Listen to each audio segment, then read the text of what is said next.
Hello everyone, welcome back to my YouTube channel, Facebook page education hub BD. আপনাদের সকলকে আমার এই YouTube চ্যানেলে স্বাগতম।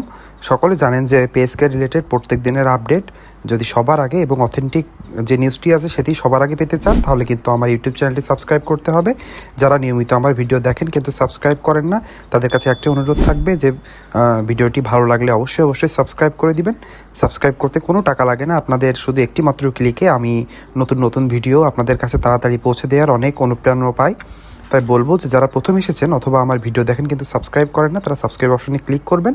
সাবস্ক্রাইব অপশন ক্লিক করার পরে দেখবেন দুইটা ইউটিউব চ্যানেল আসছে, একটা হচ্ছে এডুকেশন হাব বিডি, একটা হচ্ছে পেস্কেল হাব বিডি। আমি কিন্তু পেস্কেলের সকল ধরনের আপডেট এই দুইটা ইউটিউব চ্যানেলে ভাগ করে দিয়ে থাকি। তাই বলবো যে আপনারা দুইটা ইউটিউব চ্যানেল সাবস্ক্রাইব করে রাখবেন, বেল আইকনটি চেপে দেবেন। এবং যেহেতু আপনারা ভিডিওতে নতুন এসেছেন এবং ভিডিওতে প্রথম প্রবেশ করে লাইক বাটনে ক্লিক করে দিবেন।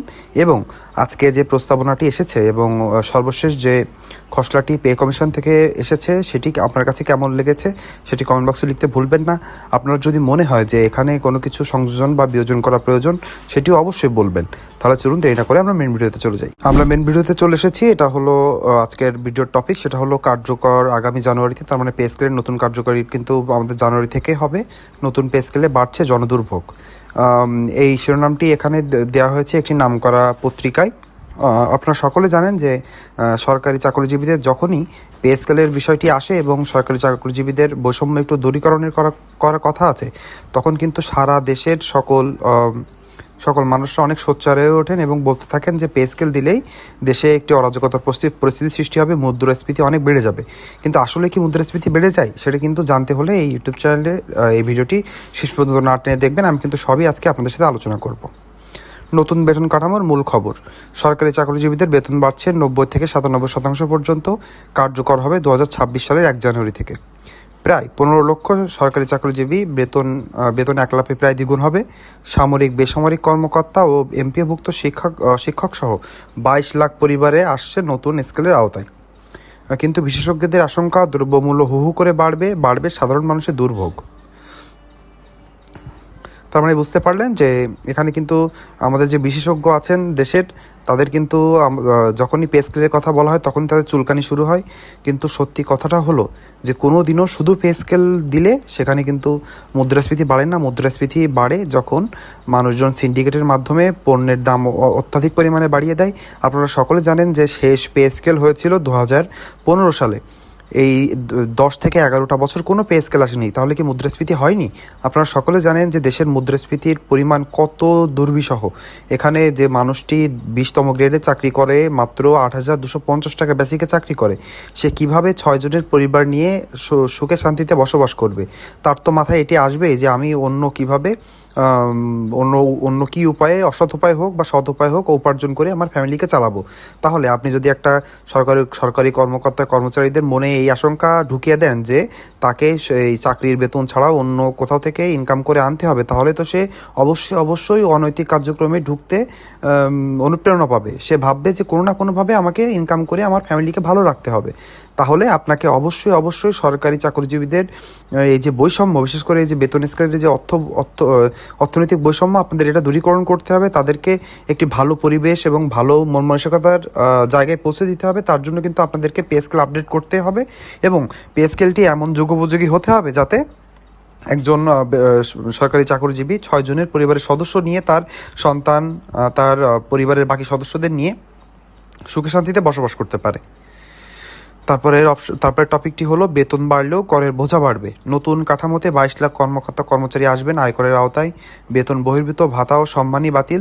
সরকারি বাসা ভাড়ার হার বাড়বে, ফলে সরকারের আয়ও বাড়বে। তার মানে এখানে আপনি বুঝে গেলেন যে যখনই আপনার বেতন বা আপনার বেসিক বাড়বে তখন কিন্তু সকল সরকারি কর্মচারীদের আয় বেড়ে যাবে।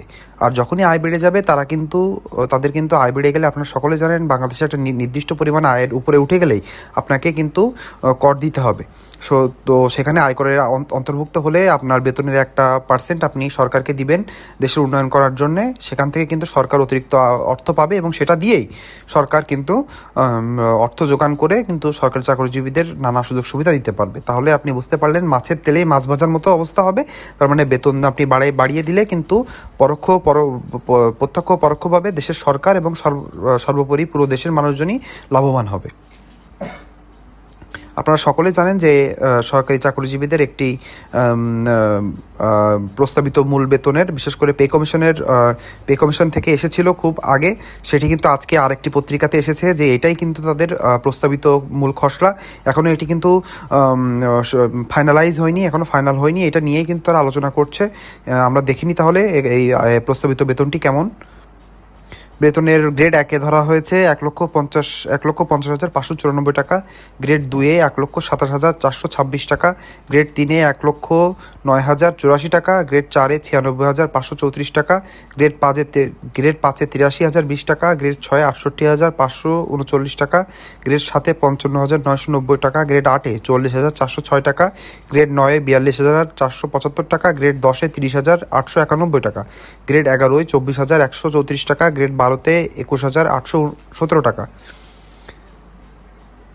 গ্রেড 13-তে বলা হয়েছে 21,238 টাকা, গ্রেড 14-তে 19,693 টাকা, গ্রেড 15-তে 18,728 টাকা, গ্রেড 16-তে 17,955 টাকা, গ্রেড 16-তে 17,000 এবং গ্রেড 17-তেও কিন্তু 17,376 টাকা, গ্রেড 18-তে 16,990 টাকা, গ্রেড 19-এ 16,441 টাকা এবং সর্বোপরি গ্রেড 20-এ ধরা হয়েছে 15,928 টাকা। এখানে দেখতে পেলেন যে পে কমিশন কিন্তু কোনো গ্রেড না কমিয়ে 20 গ্রেডেই কিন্তু তারা একটি প্রথম খসড়া দিয়েছে। এটা কিন্তু কোনোভাবেই, আপনাদেরকে আবার বলে দিই, এটা কিন্তু কোনো ফাইনাল ড্রাফট নয়। তার মানে এটা কিন্তু ফাইনালাইজ হয়নি এখনও। এটা নিয়ে তারা আলোচনা করছে। এটা তারা প্রাথমিকভাবে একটি বেতন কাঠামো তৈরি করেছে, কিন্তু এটা কিন্তু সরকারি চাকরিজীবীরা ঘৃণা ভরে প্রত্যাখ্যান করেছে। আপনি এখানে দেখতে পাচ্ছেন যে গ্রেড কিন্তু 20টায় রাখা হয়েছে, কিন্তু সরকারি চাকরিজীবীরা কিন্তু এটি কোনোদিনও মেনে নিবে না। এমনকি আমাদের পে স্কেল কমিশনের যত কর্মকর্তা কর্মচারীরা আছেন যারা কাজ করছেন পে স্কেল নিয়ে, তারাও কিন্তু বলেছেন যে গ্রেড যদি না কমিয়ে আনা হয় তাহলে কিন্তু কোনোভাবে বৈষম্য কমানো যাবে না। আর বিশেষ করে আবার 20টি গ্রেড আনিয়ে মাত্র কয়েকশো টাকার বিপরীতে আপনি গ্রেড চেঞ্জ করবেন, এটা কিন্তু কোনোভাবে সরকারি চাকরিজীবীরা মেনে নেবে না, কিন্তু তারা কিন্তু আন্দোলন নামবে। আর অন্যদিকে দেখতে পাচ্ছেন সর্বনিম্ন গ্রেডে মাত্র 16,000 টাকা বা 16,000 টাকার কম বেসিক রাখা হয়েছে। এটা কিন্তু কোনোভাবে কাম্য নয়। আমরা কিন্তু সর্বনিম্ন বেসিক 30,000 টাকা চাই, এটা কিন্তু মানতেই হবে। আমরা কিন্তু এটা ঘৃণা ভরে প্রত্যাখ্যান করলাম। আপনারা কি ভাবছেন এই পে স্কেল প্রস্তাবিত প্রথম খসড়া নিয়ে? এটা কিন্তু কমেন্ট বক্সে লিখে জানাবেন। আপনি কি এটা মেনে নিচ্ছেন, নাকি আপনিও আমার মতো ঘৃণা ভরে এটা প্রত্যাখ্যান করছেন? সেটা কিন্তু কমেন্ট বক্সে লিখে যেতে ভুলবেন না। তাহলে চলুন আমরা পরের টপিকে চলে আসি। সেটা হচ্ছে সাকুল্য বেতন আসছে, বাতিল হচ্ছে সব বিশেষ ভাতা ও সভা সম্মানী। আপনারা সকলেই জানেন আমাদের আমলারা কিন্তু দেখা যায় যে বিভিন্ন সভা সম্মানী করে তাদের বেতন ছাড়াও একটা সভা বা সম্মেলনীতে যে 5,000 10,000 করে টাকা পায়, তারা একটা সম্মানীতে যাওয়ার জন্যে তারা যেহেতু একটি সরকারি কর্মজীবী এবং এটি সরকার কাজেরই অংশ, সেহেতু আলাদা করে বেতন ভাতার আলাদা করে এত ভাতা বা সম্মানীর প্রয়োজন কেন? সেই জন্যেই কিন্তু সে লক্ষ্যেই কিন্তু পে কমিশন বলেছে যে এই বিশেষ ভাতা বা সভা সম্মানী কিন্তু আর থাকছে না। এর জন্য প্রত্যেক বছর 1,000 কোটি টাকা মতো খরচ হয়, সেটা কিন্তু কমে যাবে এবং এই টাকা থেকেই কিন্তু নতুন পে স্কেলের বেতনের টাকার সংকুলন করা যাবে। নতুন একটি প্রস্তাব আসছে, সেটা হচ্ছে সাকুল্য বেতন এবং পারিশ্রমিক ব্যবস্থা। এটি আমাদের দেশে হওয়ার সম্ভাবনা খুবই কম, কিন্তু আপনাদের সকলের জ্ঞাতার্থে জানিয়ে দিই, সাকুল্য বেতন বলতে বলা হয়েছে যে আপনাকে বেতনের পরিমাণ দেওয়া হবে এবং সেখানে কিন্তু কোনো ভাতা আলাদা করে দেওয়া থাকবে না। আপনার বাড়ি ভাড়া, মূল বেতন, বাড়ি ভাড়া, চিকিৎসা ভাতা এবং বাকি সব খরচ কিন্তু এক বেতনের ভেতরে থাকবে। ধরেন আপনাকে সাকুল্য বেতন হিসাবে আপনার সর্বশেষ গ্রেডে যে চাকরি করবে, অর্থাৎ আমরা যদি ধরি যে 12টি গ্রেড হিসাবে নতুন পে স্কেলটি হবে, তাহলে 12তম গ্রেডে যে সর্বনিম্ন গ্রেডে যে চাকরি করবে তার ধরেন সাকুল্য বেতন হতে পারে 45,000 টাকা বা 50,000 টাকা। সেখানে তার ভিতরে তার বেসিক, তার বাড়ি ভাড়া, তার সকল কিছু কিন্তু এর ভিতরে থাকবে। এমনও হতে পারে, কিন্তু আমরা আশা করি যে যেহেতু বাংলাদেশ একটি কাঠামোর ভিতর দিয়ে আছে, আমাদের মনে হয় না যে সরকারের পে কমিশনের কাছে এই সাকুল্য বেতনের প্রস্তাব গেলেও এটি তারা মেনে নিবে। প্রধান উপদেষ্টার প্রেস সচিবের বক্তব্য। প্রেস সচিব বলেছেন, 10 বছর পর গঠিত হলো নতুন বেতন কমিশন। মূল্যস্ফীতি বেড়েছে কিন্তু বেতন বাড়েনি। এবার সময় এসেছে বাস্তবতার সঙ্গে খাপ খাওয়া একটি নতুন পে স্কেলের। তার মানে বুঝতে পারলেন আমাদের প্রধান উপদেষ্টার প্রেস সচিব তিনি কিন্তু সকল বিষয়ে সোচ্চার আছেন এবং তিনি আমাদের সাথে একমত প্রকাশ করেছেন যে নতুন বেতন স্কেল বিশেষ করে সরকারি কর্মকর্তা কর্মচারীদের জন্য খুবই দরকার হয়ে পড়েছে। এটির মাধ্যমেই কিন্তু তারা সকল বৈষম্য দূর করতে পারে। অর্থনৈতিক বিশ্লেষকদের সতর্কতা, এটি হচ্ছে আমাদের আজকে মূল আলোচনার বিষয়। আপনারা জানেন যে দেশের নাম করা সব বিশ্লেষকদের এই পে স্কেলের কথা উঠলেই চুলকানি শুরু হয়। তারা তারা সবভাবে চেষ্টা করে যে পে স্কেল যেন কোনোভাবে দেওয়া না হয়, কিন্তু এই দেশের এই পরিস্থিতিতে কোনোভাবে একটা মানুষ কীভাবে অল্প বেতনে চাকরি করে সেটা তারাই জানে। এজন্যে আমরা কোনো বিশ্লেষকদের কথা শুনবো না। আমরা সকলে জানি যে শুধু বেতনের জন্য কোনোদিনও মুদ্রাস্ফীতি এত পরিমাণে হবে না। তাই আমরা এটির সাথে একমত আছি যে অর্থ বিশ্লেষক বা যে কোনো বিশ্লেষক যাই বলুক না কেন আমাদের পে স্কেলটি দিতেই হবে এবং সেটি আমরা একমত আছি। তারপরে হচ্ছে দেশের অর্থনীতিতে ইতিমধ্যে চাপে আছে, সাধারণ মানুষের নিত্য প্রয়োজনে হিমশিম খাচ্ছে। এই হিমশিম তো সরকারি চাকরিজীবীরা খাচ্ছে। তাহলে সরকারি চাকরিজীবীদের বেতন যদি আপনি না বাড়ান তাহলে সে তো অবশ্যই অনৈতিক কার্যক্রম, ঘুষ, দুর্নীতি এগুলোতে চলে যাবে। আপনি যদি তার ব্যাক অফ দ্য মাইন্ড যদি সে ভাবতে থাকে টাকা নিয়ে, তাহলে সে সরকারি সার্ভিসটা কীভাবে দিবে? এটি কিন্তু কোনো বিশ্লেষক বলে না। নতুন পে স্কেল এলে 22 লাখ পরিবারের সুবিধা, কিন্তু 4 কোটি পরিবার পড়বে ভোগান্তিতে। এখানে দেখেছেন তার চুলকানি কতটুকু। এই জন্য আমরা বলবো যে আমরা যাই বলুক না কেন, যে বিশ্লেষক, যে অর্থনৈতিক বিশ্লেষক যাই বলুক না কেন, আমরা কিন্তু একতাবদ্ধ থাকবো এবং আমাদের একটাই দাবি যে আমাদের পে স্কেল কিন্তু নভেম্বরের ভিতরে ঘোষণা করতে হবে এবং ডিসেম্বরের ভিতরে আমাদেরকে এটি গেজেট আকারে প্রকাশ করতে হবে এবং জানুয়ারি 2026 থেকেই আমাদের নতুন বেতন স্কেলের আন্ডারে আমাদেরকে বেতন দিতে হবে। এটি আর কোনো নড়চড় হবে না এবং এর যদি নড়চড় হয় তাহলে কিন্তু সরকারি চাকরিজীবীরা আন্দোলনে নামতে বাধ্য হবে এবং তারা দেখিয়ে দেবে যে তারা যদি তাদের ন্যায্য দাবি আদায়ের জন্য নামে তাহলে কিন্তু তারা ন্যায্য দাবি কিন্তু নিয়েই তারপরে রাজপথ ছাড়বে। বাড়বে বাসা ভাড়া, খাদ্যদ্রব্য, জীবনযাত্রার খরচ। পে কমিশনের প্রধান জাকির আহমেদ খান বলেছেন, হ্যাঁ সরকারের উপর চাপ পড়বে কিন্তু রাজস্ব আয়ও বাড়বে, কারণ এখন নিম্ন বেতনভোগীরাও আয়করের আওতায় আসবেন। এটা কিন্তু আমি বোঝাতে চেয়েছিলাম যে যখনই আপনি বেতন বাড়িয়ে দিবেন তখন কিন্তু আপনি প্রায় সব সরকারি চাকরিজীবীরাই আয়করের আওতায় চলে আসবে। আর যখনই আয়করের আওতায় আসবে তারা কিন্তু অবশ্যই সরকারকে আয়কর দিবেন এবং সেই টাকা দিয়েই কিন্তু সরকার দেশের উন্নয়নমূলক কাজে এবং বিশেষ করে সরকারি চাকরিজীবীদের যে অতিরিক্ত অর্থ খরচ হবে সেটি কিন্তু যোগান দিতে পারবে। নতুন কাঠামোর সম্ভাব্য সুফল, তারপরে নতুন বেতন কাঠামো আসলে তার সুফল কী হবে দেখেন। সরকারি রাজস্ব আয় বাড়বে, সরকারি বাড়ি ভাড়া থেকে অতিরিক্ত আয় হবে, কর্মকর্তাদের ক্রয় ক্ষমতা বাড়বে, ফলে অর্থনীতি ঘুরে দাঁড়াতে পারে। তার মানে বুঝতে পারলেন, আপনারা শুধু বিশ্লেষকরা কিন্তু শুধু নেগেটিভ সাইডই দেখে, কিন্তু এখানে কিন্তু পজিটিভ সাইড দেখলে আপনারা বুঝতে পারছেন যে ইনডাইরেক্টলি কিন্তু সরকার এখানে লাভবান হচ্ছে। যখনই আপনি একটা মানুষের হাতে বেশি অর্থ তুলে দিবেন সে কিন্তু সে দেশেই খরচ করবে, সেই টাকা সে খরচ করার মাধ্যমে দেশের অর্থনীতি কিন্তু আস্তে আস্তে ঘুরে দাঁড়াবে। তবে বিশেষজ্ঞ ফাহমিদা খাতুনের মতে এই স্কেল সামাজিক বৈষম্য আরও বাড়াবে। বেসরকারি খাতে বেতন বৃদ্ধির উদ্যোগ নেই, এতে ফারাক বাড়বে। আপনাদের জ্ঞাতার্থে জানিয়ে দিয়ে কিন্তু বেসরকারি চাকরিজীবীদের জন্য কিন্তু পে স্কেলে একটি প্রস্তাবনা গিয়েছে, সেখানে বেসরকারি চাকরিজীবীদের জন্য একটি মিনিমাম বেতন ভাতা বাড়ানো হয় এবং মিনিমাম একটি কাঠামো তৈরি করা, তারও কিন্তু কার্যক্রম চলছে। এই জন্য আমরা এসব নাম করা চুলকানি বিশেষজ্ঞদেরকে কথাবার্তা শুনবো না। আমরা কিন্তু আমাদের দাবিতে অনড় থাকবো এবং আমাদের প্রস্তাব জানাতে থাকবো।